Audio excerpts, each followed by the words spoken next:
Trump has tapped Palantir to compile data on all Americans. In March, Trump signed an executive order calling for the federal government to share data across agencies, raising questions over whether he might compile a master list of personal information on Americans that could give him untold surveillance power. Of course he will, you idiots. Of course he's going to do that. That's not even a question. Officials have quietly put technological building blocks into place to enable Trump's plan. In particular, they have turned to one company, Palantir, the data analysis and technology firm. The company Palantir has received more than $113 million in federal government spending. New contracts with the Department of Homeland Security and the Pentagon. So basically, Palantir does horrific, horrifying, terrifying, shit your pants type of software for the federal government, mainly for the worst aspects of the federal government. They're not doing a lot to try and analyze the amount of endangered species and figure out how much we need to do to make sure that those species can come back and be strong and be sustainable and create a better world for us. That type of software and analysis, data analysis, not done by Palantir. Little to none of that going on at Palantir. By the way, that $113 million of federal contracts does not include a nearly $800 million contract with the Department of Defense. That has not yet been spent, so just on the books. But let's also remember the Department of Defense has no fucking clue how much money is going in and out and where it's going to. They literally can't pass an audit. They have never passed an audit. They were supposed to audit themselves starting in the 1990s. They refused to do it. Then in the past 7 years, they've agreed to do it. They spend millions of dollars every year to audit themselves. And every year they come out and say, we have failed our audit. We have no idea what the fuck's going on. In fact, last time that they failed their audit, they said they can't account for 63%. Yes, 63%. You say 63%? Yes, 63% of all of their assets. How can you fucking fail to account for 63% of your assets? You got me. I don't know how anyone could be that inept, that corrupt, that fraudulent, or that negligent, but they do it. Good for them. Representatives of Palantir are also speaking to at least two other agencies, the Social Security Administration, in order to figure out how to gut it more effectively, and the IRS, in order to figure out how to go after many people in this country, but mainly people who are not actually millionaires. The IRS has increasingly been used as a tool to go after the middle class and the lower class and the poor, rather than going after the richest of the rich. So that's what Palantir at the IRS would be used for. The push has put a key Palantir product called Foundry. Foundry, at least four federal agencies, including DHS and the Health and Human Services Department, widely adopting Foundry, which organizes and analyzes data, paves the way for Mr. Trump to easily merge information from different agencies, the government officials said. Creating detailed portraits of Americans based on government data is not a pipe dream. The Trump administration has already sought access to hundreds of data points on citizens and others through government databases, including their bank account numbers, the amount of their student debt, their medical claims, and any disability status. While I want to criticize Trump for this, criticize Palantir for this, I also want to keep reminding folks that if Trump creates this program, you watch. If a Democrat gets into office next, they won't undo it. Any power that is sucked away into the executive branch is never given back. There is never a moment. And also, you don't, there's not that much pushback against. There's a little, but it's not like all of Congress is passing something right now to stop Trump from stealing all of your data and basically monitoring every American. Let's be clear on where this goes. It might not happen tomorrow. It might not happen for 5 years. But if the government has access to every piece of data, every credit card purchase. And by the way, we're quickly getting to a world where you basically have to buy things on either phone apps or a credit card. We're not there yet, but we're close. There's plenty of places where they're like, I don't take cash, and most people don't have cash. So if they can take all of that information in a couple of years, might be very soon, you can use AI, you can use algorithms to literally find out the type of purchases that show that someone is kind of anti-government or kind of anti-Trump, and rate them on that scale. It's basically a behavior scale. And I know this stuff has been in has been in Black Mirror and other dystopian things, but that's where we're headed. It's a behavior in society. And in fact, there's been a lighter form of this, which I've criticized before, which is your credit report. Your credit report is a behavior scale in society. And it's not that big a deal for the moment because the government doesn't take your credit score and say, hey, you're not consuming the way we want you to, so we're going to, make your life worse or put you in prison or anything. But if you have a bad credit score, you have a lot more trouble getting an apartment, a lot more trouble getting certain aspects of your life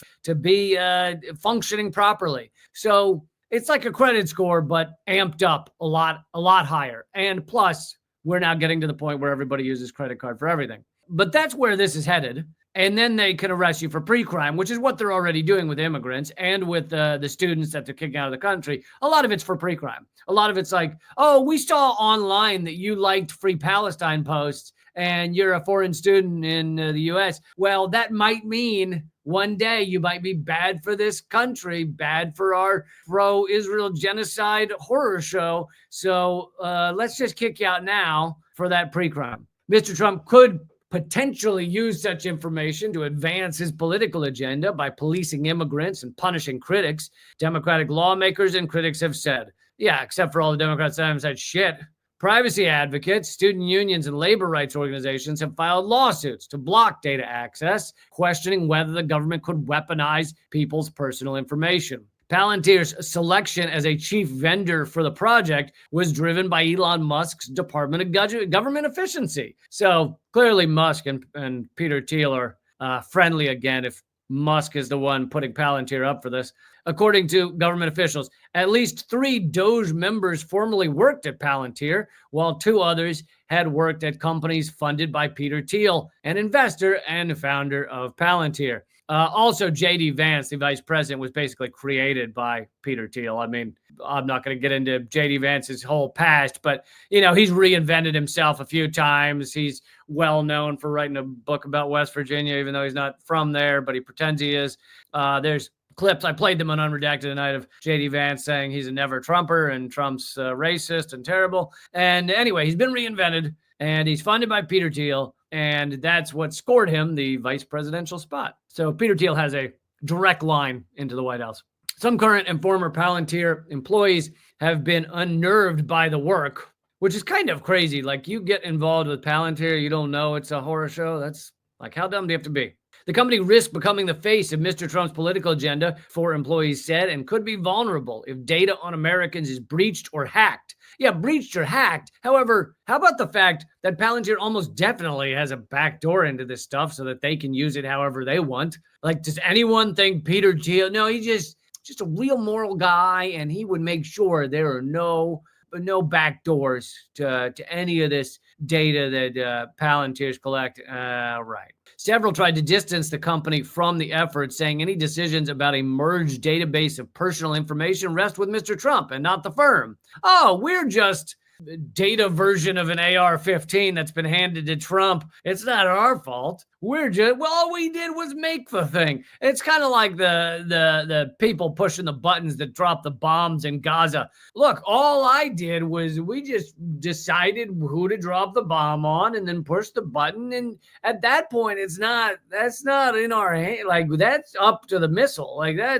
you should talk to the missile about that. A lawyer for the Electronic Frontier Foundation, a digital rights group, said the government typically collected data for good reasons, such as to accurately levy taxes. Yeah, right. But if people can't trust that the data they are giving the government will be protected, I'll throw that question to you guys. You think the government's protecting your data? Will be protected, that it will be used for things other than what they gave it for. It will lead to a crisis of trust. Yeah. Do you think there's going to be a crisis of trust? A crisis of trust in this country?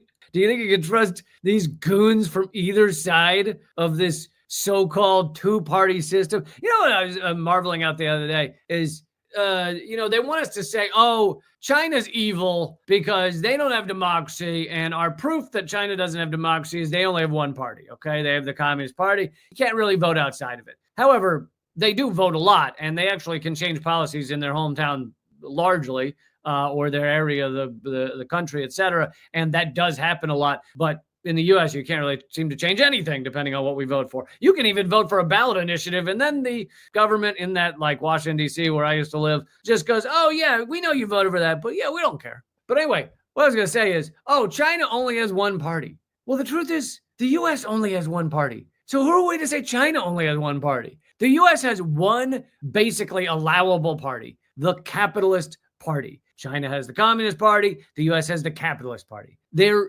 is no way to vote outside of the Capitalist Party. Not except whatever. There's people getting 0.01% or something that are not allowed in any media coverage who might be outside the Capitalist Party. But essentially, you have one party. So if the US has one party, who are we to then yell at China, you only have one party? Yeah, so do we. We have the Capitalist Party. That is it. Corporate Capitalist Party.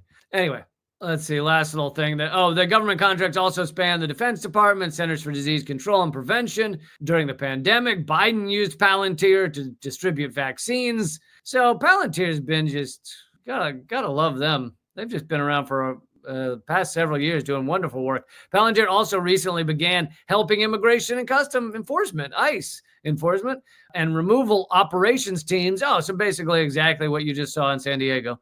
According to 2 Palantir employees and 2 current and former DHS officials, the work is part of a $30 million contract that ICE signed with Palantir in April to build a platform to track migrant movements in real time. Dystopian horror show. I wonder if Palantir consults for Black Mirror on what exactly they should make their episodes about. Here's an example, and I'm glad this guy on Twitter or X reminded me of this. A few years back, there was a guy named Brandon Mayfield, ordinary attorney living in Oregon. He had a wife, kids, law practice, pretty normal life. Out of nowhere, the FBI showed up at his door, arrested him, accused him of being involved in the Madrid train bombings in Spain. I don't know if you remember those several years back, a bunch of bombings in Madrid. Why did they accuse him of that? Because a fingerprint database flagged him as a match. Now, this is also my issue with fingerprints. I've discussed that before on how garbage or questionable forensic quote-unquote science is, but that aside. Turns out the database was wrong because fingerprints they don't actually scan the entire fingerprint. They scan little peaks and valleys on the fingerprint, and you could have the same peaks and valleys as someone else. Therefore, you can be confused with someone else if your fingerprints are in the database. So the database got it wrong. And in fact, this dude had never been to Spain. But because all of his personal data was in government systems, and because the authorities trusted what the system was telling them, they turned his life upside down. They detained him for weeks. His house was searched, family terrified, reputation in the garbage because a computer said so. So now, how do you feel about Palantir collecting every bit of information about you to hand over to the government? Because that exact same shit could happen. And that's an example of literally the guy having nothing to do with anything.